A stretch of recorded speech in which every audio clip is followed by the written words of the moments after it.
You ever walk into a place you built from the ground up and get told to get the hell out like you're nobody? Yeah, that happened to me. I own 3 restaurants in my city.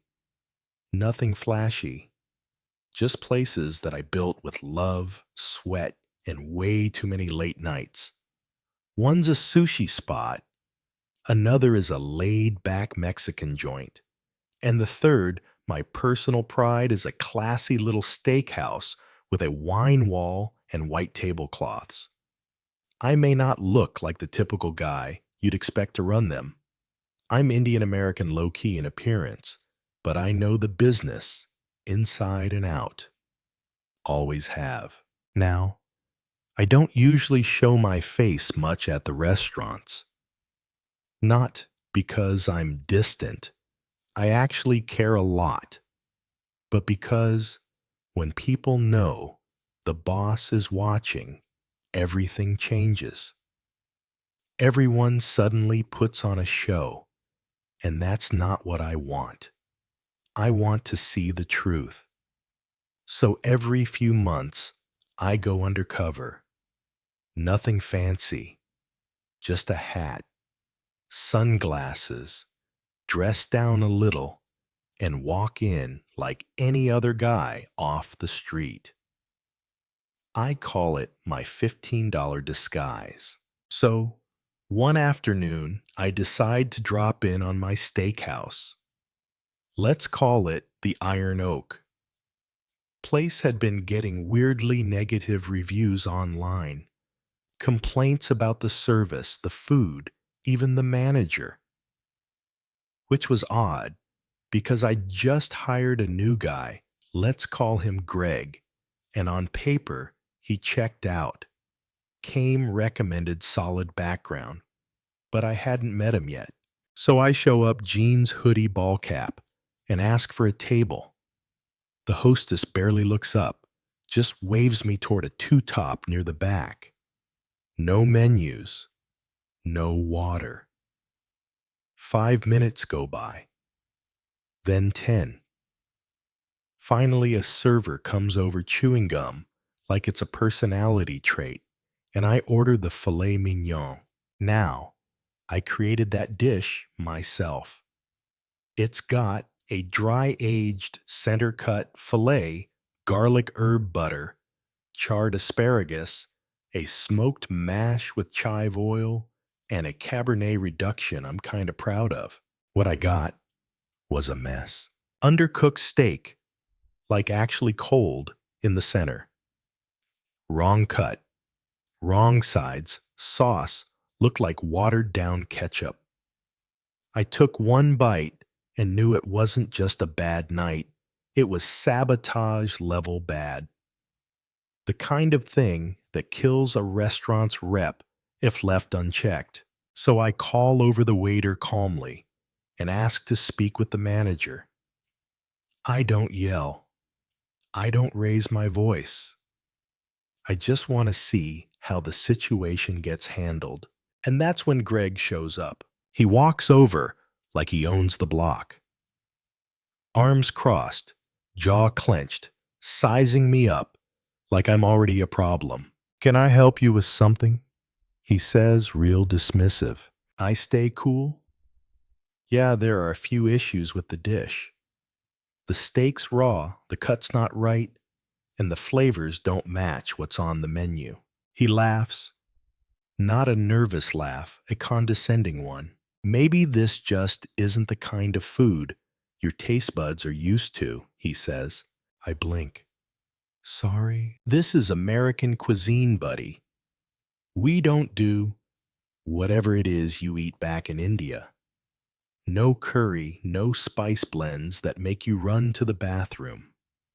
Maybe you should try something simpler. I stare at him, waiting for him to realize what he just said. He doubles down.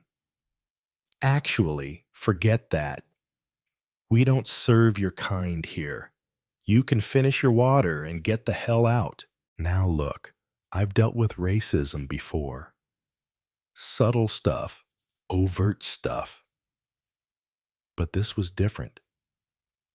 This guy looked me dead in the eye on my own property and told me I wasn't welcome. I said I'm not paying for a meal I couldn't eat. So he snaps, "Fine, then I'm calling the cops.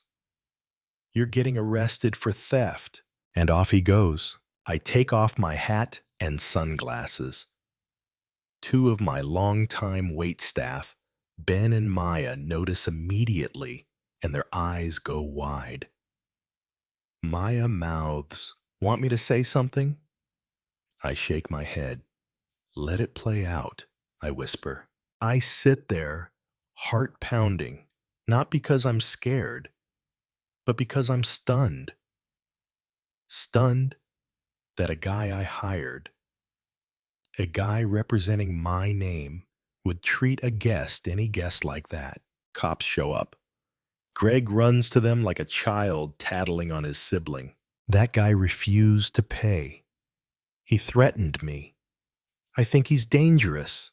Might be a terrorist. Yeah, he said that out loud. One officer walks over, hand near his taser posture tense. I raise both hands. I didn't threaten anyone, I say.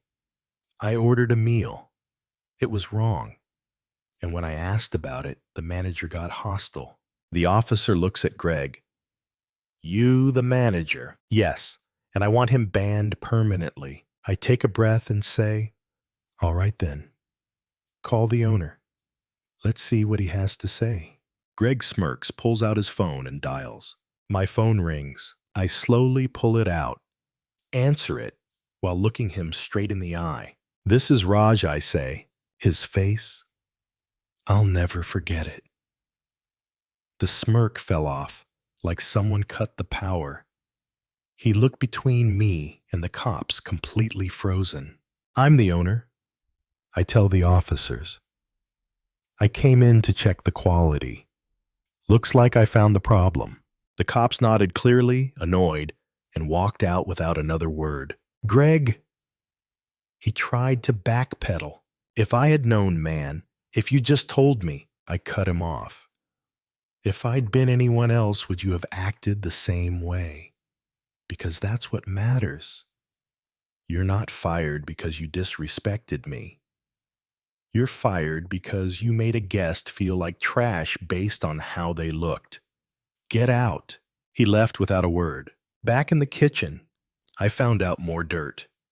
Greg had fired my longtime chef and replaced him with some rookie trying to streamline operations. No training, cheap ingredients. Corners cut everywhere. The entire kitchen culture had changed fast food mentality in a fine dining space.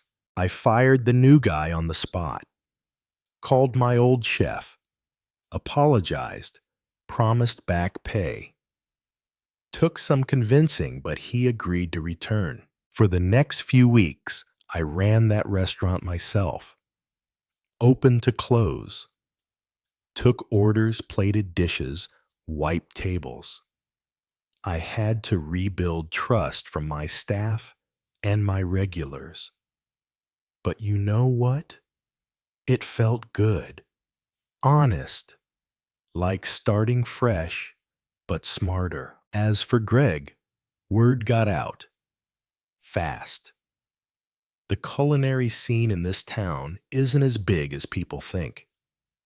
Nobody wants to hire a guy who kicked out a customer based on race, let alone the owner. But even now, weeks later, I think about that night. How easily that could have gone differently.